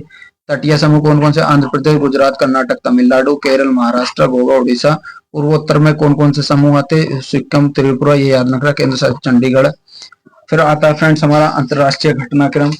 इसमें अंतरराष्ट्रीय घटनाक्रम में मैं आपको सारी चीजें समझाने की कोशिश करूंगा। इंडिया डेवलपमेंट अपडेट को समझूंगा और बिजनेस रेट डी को समझाऊंगा। इसमें मैं जितना भी होता है इंडिया को वैश्विक, इसको सारी दृष्टि से मैं आपको समझाने की कोशिश करूंगा।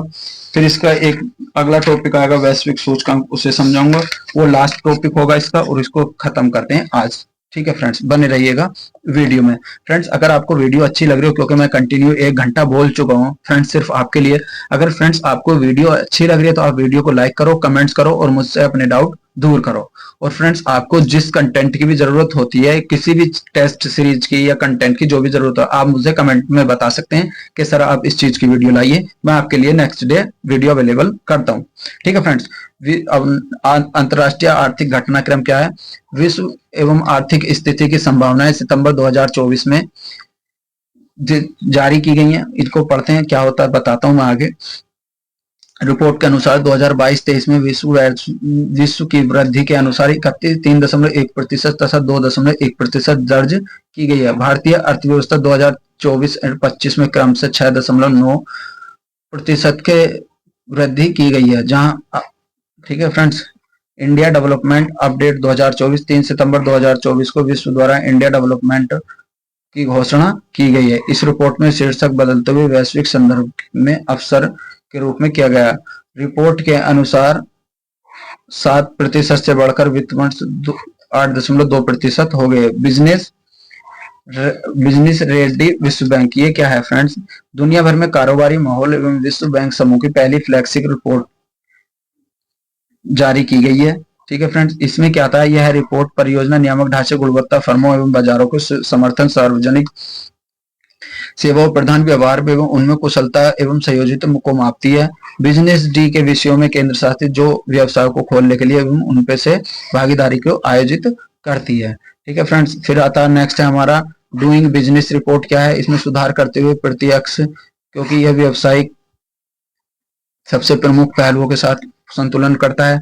और इसमें अल्जीरिया न्यू डेवलपमेंट बैंक का 9वां सदस्य बन गया। न्यू डेवलपमेंट बैंक का जो 9वां वार्षिक बैठक हुई है, इसमें अल्जीरिया जो इसका सदस्य नया बना है, और इसकी जो कैप टाउन दक्षिण अफ्रीका में आयोजित की गई है। अल्जीरिया न्यू डेवलपमेंट का 9वां सदस्य बना है। और अक्टूबर 2023 में मिस्र NBD न्यू डेवलपमेंट बैंक का सदस्य बना था 2023 में। अक्टूबर 2021 में UAE, सितंबर 2021 में बांग्लादेश सदस्य बना था। न्यू डेवलपमेंट बैंक के संस्थापक सदस्य ब्राजील, रूस, भारत, चीन, दक्षिण अफ्रीका। इस प्रकार वर्तमान में NDB में 9 सदस्य हो गए हैं टोटल। विश्व टेक व्यापार शिखर सम्मेलन क्या है, इसमें क्या, पहला विश्व व्यापार शिखर सम्मेलन का आयोजन हुआ नई दिल्ली में। इसमें विश्व टेक व्यापार शिखर सम्मेलन के उद्देश्य विश्व टेक व्यापार सदस्य देशों मजबूत व्यापार एवं निवेशकों के संबंध के माध्यम से अधिक क्षेत्रीय सहयोग को बढ़ावा देना। शिखर सम्मेलन का उद्घाटन एवं डॉक्टर S जयशंकर द्वारा किया जाना। विश्व टेक 6 जून 1997 को बैंकॉक के घोषणा हस्ताक्षर के साथ हुई थी। एवं विश्व इक्स का फुल फॉर्म जो बांग्लादेश, भारत, श्रीलंका, थाईलैंड आर्थिक सहयोग के नाम से जाना जाता है। एशियन डेवलपमेंट आउटलुक जुलाई 2024। ठीक है फ्रेंड्स, इसमें क्या है, 17 जुलाई 2024 17 जुलाई 2024 को एशियन डेवलपमेंट आउटलुक जुलाई 2024 की श्रृंखला का आयोजन किया गया था और 2024 में विकासशील देशों की जीडीपी में वृद्धि को अप्रैल के अनुमान 4.9 की तुलना में प्रतिशत को बढ़ाकर किया गया था, जबकि अप्रैल को 2024-25 के लिए 4.9 प्रतिशत को अनुमानित किया गया था। ठीक है फ्रेंड्स, वर्ल्ड इकोनॉमिक आउटलुक अद्यतन जुलाई 2024। 16 जुलाई 2024 को अंतर्राष्ट्रीय मुद्रा कोष IMF द्वारा अपनी अद्यतन रिपोर्ट वर्ल्ड इकोनॉमिक आउटलुक अद्यतन जारी किया गया। इस रिपोर्ट का शीर्षक क्या है? Global economic sticky spot. इस रिपोर्ट के अनुसार जहां वर्ष 2022 और 23 का भारतीय अर्थव्यवस्था में वृद्धि क्रमशः 7-8% की गई है, वहीं वर्ष 2024-25 में यह क्रमशः 7% से 6% पूर्वानुमानित की गई है। इकोनॉमिक आउटलुक वास्तविक जीडीपी विश्व कितना किया गया? विश्व में इतना है, ये टोटल इतना है, इसका जरूरत नहीं है फ्रेंड्स। वर्ल्ड पॉपुलेशन प्रोजेक्ट 2024, ये अच्छा है, इसको ध्यान रखना, इसको मैं बताता हूँ। World economic outlook world population project क्या है? 11 जुलाई 2024 को संयुक्त राष्ट्र द्वारा वर्ल्ड पॉपुलेशन को वैश्विक जनसंख्या एवं पूर्व अनुमानों का 28वां संस्करण जारी किया गया। इस रिपोर्ट में 1951 में जारी किया जा रहा है। रिपोर्ट के अनुसार अनुमान विश्व की जनसंख्या अपने चरम पर पहुंच जाएगी। आने वाले 50-60 वर्षों में जनसंख्या विश्व की जनसंख्या में जारी रहने का अनुमान किया जाएगा और 2080 के मध्य बिलियन में पहुंच जाएगी। ठीक है फ्रेंड्स, ग्लोबल स्किल्स रिपोर्ट 2024 में, इसको क्या 2024 में संस्थान द्वारा कोर्सेरा संस्थान द्वारा जारी किया गया है। इस रिपोर्ट का 6ठा संस्करण किया जाएगा और ग्लोबल स्किल्स रिपोर्ट जो 109 देशों में शामिल किया गया है। समग्र कौशल दक्षता के मामले में स्विट्जरलैंड में इसका स्थान प्राप्त किया है। ठीक है फ्रेंड्स, और इसमें क्या फ्रेंड्स, इसमें सूडान अंतिम स्थान प्राप्त करने वाला देश है। भारत वर्ष 2024 में 87वें स्थान पर रहा। एशिया प्रांत में भारत 17वें नंबर पर आया है। वैश्विक प्रेषण बैंक समूह की रिपोर्ट जून 2024 में की गई है। इसमें क्या फ्रेंड्स, इसमें किया गया है 2024 में डेवलपमेंट बैंक 40 रिपोर्ट जारी की गई है। इस रिपोर्ट का शीर्षक है के अनुसार 2000 दौरान की गई है और 0.7% की धीमी वृद्धि के साथ संप्रेषण किया गया है। ठीक है फ्रेंड्स, और 2023 की प्राप्तकर्ताओं शीर्ष देशों के साथ भारत, मैक्सिको, चीन, फिलीपींस के तथा पाकिस्तान है। विश्व निवेश रिपोर्ट क्या है फ्रेंड्स? विश्व निवेश रिपोर्ट 2024, विश्व निवेश रिपोर्ट 2024, इसमें क्या है? अकांड जो है ये द्वारा 1991 प्रति एक वर्ष निवेश रिपोर्ट जारी की जा रही है और इसमें जो होता है फ्रेंड्स, इतना तो इसमें कुछ है नहीं ज्यादा। निवेश सुविधा डिजिटल सरकार द्वारा किया गया है और इसमें एक ये है वैश्विक आर्थिक संभावनाएं जून 2024। इसमें क्या था फ्रेंड्स, 8.21% की अनुमानित की गई है। ये जो था विश्व बैंक के आर्थिक समूह एवं वैश्विक समानताएं दी गई हैं। ठीक है फ्रेंड्स, इसमें क्या था, हालांकि अगले 3 वर्षों में जो 2025, 2024, 2025, 2026 जो होंगे, इनमें घटकर 2024 में घटी 6.6% और 2025 में घटी 6.7 और 2026 में घटने का पूर्वानुमान है 6.8। ये अनुमान लगाए गए हैं अभी। ठीक है फ्रेंड्स, फिर क्या है, जिम्बाब्वे द्वारा नई स्वर्ण समर्थित मुद्रा जिग का अनावरण किया गया। अप्रैल 2024 में जिम्बाब्वे के केंद्रीय बैंक ने स्वर्ण समर्थित एक नई संचारित मुद्रा का संचालन किया है। इसमें समर्थित जिम्बाब्वे गोल्ड या जिग का नाम दिया गया है। 5 अप्रैल 2024 को जिम्बाब्वे के बैंक ने देश के पिछली राष्ट्रीय मुद्रा जिम्बाब्वे डॉलर को जिग में परिवर्तित कर रहा है। जिम्बाब्वे ने अपनी अर्थव्यवस्था में स्थिर करने को उच्च मुद्रा स्फीति पर अंकुश लगाने के लिए जिम्बाब्वे ने डॉलर को संबंधित करने के प्रयासों के तहत जिग को लॉन्च किया है। ठीक है फ्रेंड्स, ग्लोबल इलेक्ट्रिसिटी रिव्यू 2024, ये भी ज्यादा कुछ नहीं है फ्रेंड्स, इसमें भी मैं बता रहा हूं आपको। फिर इसमें क्या फ्रेंड्स, इसमें ये है, इसमें क्या है, मई 2024 में global energy think tank amber जो ग्लोबल इलेक्ट्रिसिटी रिव्यू जो है, यह ग्लोबल रिपोर्ट के अनुसार के आधार पर 2023-24 के अनुसार व्यापक जांच जारी करेगा। वर्ष 2000 में वैश्विक विद्युत उत्पादन नवीकरणीय का हिस्सा कितना? 19%। इसमें कितना है फ्रेंड्स? वैश्विक विद्युत का कितना है? 19%। और इसमें जो 2023 में बढ़कर कितना हो जाएगा ये फ्रेंड्स? 2002 में कितना 0.2% था, और 2019 में जो क्या ये बढ़कर हो जाएगा 2023 में 13.4%। 2023 में वैश्विक सर्वाधिक विद्युत उपभोग करने वाले शीर्ष देश में कनाडा, यूएसए, कोरिया, जापान, रूस आदि।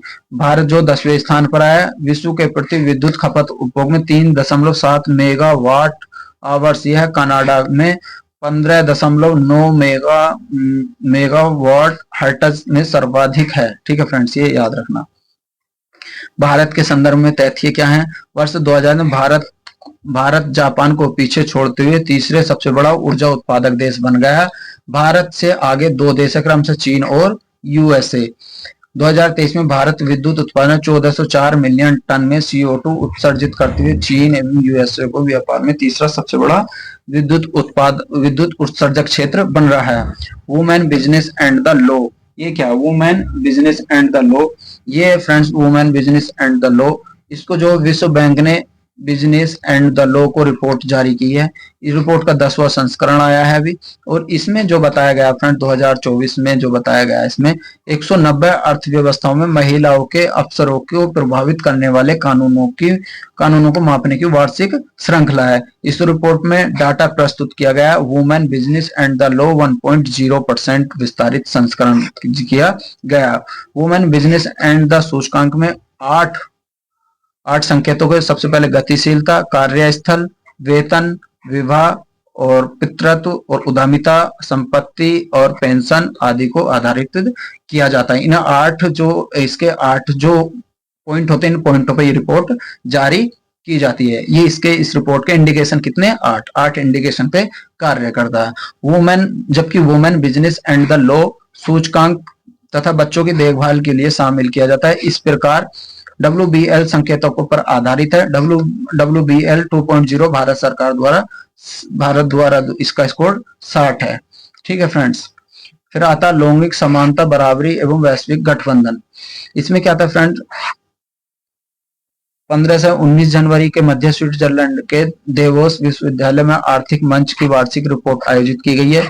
इसमें रिबिल्डिंग ट्रस्ट एवं इस वार्षिक रिपोर्ट में वैश्विक आर्थिक मंच तथा WF द्वारा भारत सरकार के सहयोग से वैश्विक भलाई हेतु गठबंधन एवं लैंगिक समानता की घोषणा की गई है। ठीक है फ्रेंड्स। यह गठबंधन G20 एवं वैश्विक सहायता समुदाय के लिए भारत जैसे वुमेन पावर एवं आगे बढ़ाएगा। वैश्विक जोखिम रिपोर्ट जनवरी विश्व के आर्थिक मंच द्वारा 19वां संस्करण जारी किया जाएगा। ठीक है फ्रेंड्स। अब आता हमारा इस क्लास का लास्ट चैप्टर, वैश्विक सूचकांक। इस क्लास का ये हमारा लास्ट चैप्टर है, वैश्विक सूचकांक। इसके बाद हम नई क्लास लेके आएंगे फ्रेंड्स। उस क्लास का नाम होगा वैज्ञानिक परिदृश्य, साइंस एंड टेक्नोलॉजी। ठीक है फ्रेंड्स। तो इस क्लास का ये लास्ट टॉपिक है। इसमें के सब टॉपिक होंगे छोटे छोटे, जो उनको मैं बताऊंगा। ठीक है फ्रेंड्स। तो इसमें क्या है, सबसे पहले world best companies of time magazine 2024। इसकी सूची में जो है सबसे पहले आया है Apple USA। World best companies का जो अवार्ड मिला है वो मिला एप्पल USA कंपनी के, एक्सेंचर आयरलैंड, माइक्रोसॉफ्ट USA और MBDW Germany and Amazon USA। ये 5 कंपनियां हैं जो टाइम्स बेस्ट कंपनीज अवार्ड में टाइम मैगजीन में छपे हैं। ठीक है फ्रेंड। इस सूची में शामिल होने वाली भारतीय कंपनियां कौन कौन सी है? HCL टैंक 112 रैंक पर है, इन्फोसिस 119 रैंक है, और 134 रैंक पर विप्रो है, और 187 रैंक पर महिंद्रा है, और 504 रैंक आई है एक्सिस बैंक की। ठीक है फ्रेंड्स। अब आता हारून इंडिया रिच लिस्ट। 29 अगस्त 2024 को हारून इंडिया रिच लिस्ट जारी की गई है। इसमें जो था रिच में अडानी ग्रुप के चेयरमैन गौतम अडानी, रिलायंस इंडस्ट्री के चेयरमैन मुकेश अंबानी को पीछे छोड़ते हुए 11.62 लाख करोड़ रुपए की संपत्ति के साथ सूची में शीर्ष स्थान पर हैं। कौन? गौतम अडानी। 10.5 लाख करोड़ रिलायंस इंडस्ट्री के चेयरमैन मुकेश अंबानी दूसरे स्थान पर आए हैं। विगत वर्ष की सूची में मुकेश अंबानी शीर्ष पर थे, जो उन्हें पीछे छोड़ते हुए ये बढ़े हैं। बस इसमें तुम्हें क्या रहा, गौतम अडानी पहले पाए थे, इससे पहले जो थे मुकेश अंबानी थे। ठीक है फ्रेंड्स, विश्व की सबसे अमीर शहर में हेनले एंड पेंटर्स 7 मई 2024 को हेनले पेंटर्स 2024 में सबसे अमीर शहर की सूची में जारी किया गया है। ठीक है फ्रेंड, विश्व के अरबपतियों की सूची में फोर्ब्स वर्ष 2024 में बिजनेस पत्रिका फोर्ब्स में विश्व के अरबपतियों की सूची में जारी किया गया था। वर्ष 2024 में कुल शुद्ध संपत्ति 14.2 ट्रिलियन अमेरिकी डॉलर है। और विश्व के शीर्ष 5 अरबपति कौन कौन से हैं? बर्नार्ड अर्नोल्ट परिवार, Elon Musk and Jeff Bezos, Mark Zuckerberg and Larry Ellison. ठीक है फ्रेंड्स, जो बर्नार्ड परिवार है मुकेश अंबानी का, एलन मस्क गौतम अडानी, ये मुकेश अंबानी का 9 नंबर है, गौतम अडानी का 17 नंबर रैंक है। ठीक है फ्रेंड्स, फिर आता हमारा स्ट्राइट्रैक्स वर्ल्ड एयरपोर्ट। ठीक है फ्रेंड्स, स्ट्राइट्रैक्स वर्ल्ड ओवरट्रैक, इसमें हमद अंतरराष्ट्रीय हवाई अड्डा है एक, जो इसको विश्व के 5 सर्वश्रेष्ठ हवाई अड्डे कौन से? हमद अंतरराष्ट्रीय हवाई अड्डा कतर में, सिंगापुर चांगी हवाई अड्डा सिंगापुर में, इंचियोन अंतरराष्ट्रीय हवाई अड्डा दक्षिण कोरिया, टोक्यो अंतरराष्ट्रीय हवाई अड्डा जापान में एंड टोक्यो नार्टिका अंतरराष्ट्रीय हवाई अड्डा जापान में। ठीक है फ्रेंड्स, हवाई अड्डे के नाम, नई दिल्ली इंदिरा गांधी हवाई अड्डा की रैंक 36 है, बंगलुरु की 59 है और हैदराबाद में राजीव गांधी अंतरराष्ट्रीय हवाई अड्डा की 61 है, मनोहर अंतरराष्ट्रीय हवाई अड्डा की 92 है, छत्रपति शिवाजी महाराज की अंतरराष्ट्रीय हवाई अड्डा 95 है। ठीक है फ्रेंड्स, और इसमें भारतीय हवाई अड्डों में स्काईट्रैक्स एयरपोर्ट अवार्ड्स कितना है? इंदिरा गांधी अंतरराष्ट्रीय हवाई अड्डा, कैंपगोड़ा अंतरराष्ट्रीय हवाई अड्डा एंड राजीव गांधी अंतरराष्ट्रीय हवाई अड्डा हैदराबाद, भारत के दक्षिण एशिया सर्वश्रेष्ठ एयरो होस्टल अवार्ड मैरिटियम नई दिल्ली एरोटॉनिक्स। फिर ग्लोबल यूनिकॉर्न इंडेक्स फ्रेंड्स, इसमें क्या होता है? ग्लोबल यूनिकॉर्न इंडेक्स में इसमें क्या है? इसमें क्या है फ्रेंड्स, 9 अप्रैल 2024 को हारून रिसर्च इंस्टीट्यूट द्वारा ग्लोबल यूनिकॉर्न इंडेक्स को जारी किया गया। इस सूचकांक में स्टार्टअप्स की रैंकिंग जारी की जाती है और 200 दशक में स्थापित तथा उनकी कीमत को कम से कम बिलियन डॉलर के ये सार्वजनिक एक्सचेंज सूचीबद्ध नहीं है। इस सूची का 6ठा संस्करण है ये, और विश्व यूनिकॉर्न की 5 मिलियन ट्रिलियन यूएस डॉलर के जापान में जीडीपी में लगभग बराबर है। और इसमें जो था सर्वाधिक यूनिकॉर्न के शीर्ष पे 5 देश कौन कौन से? यूएसए, चीन, भारत और यूके और जर्मनी। ठीक है फ्रेंड, ग्लोबल यूनिकॉर्न इंडेक्स की 5 सूची में कौन कौन से हैं? Byte, SpaceX, OpenAI and group तथा चीन। हारून ग्लोबल रिच लिस्ट में जो था, हारून ग्लोबल रिच लिस्ट जारी की गई है। इस वर्ष सूची को विश्व के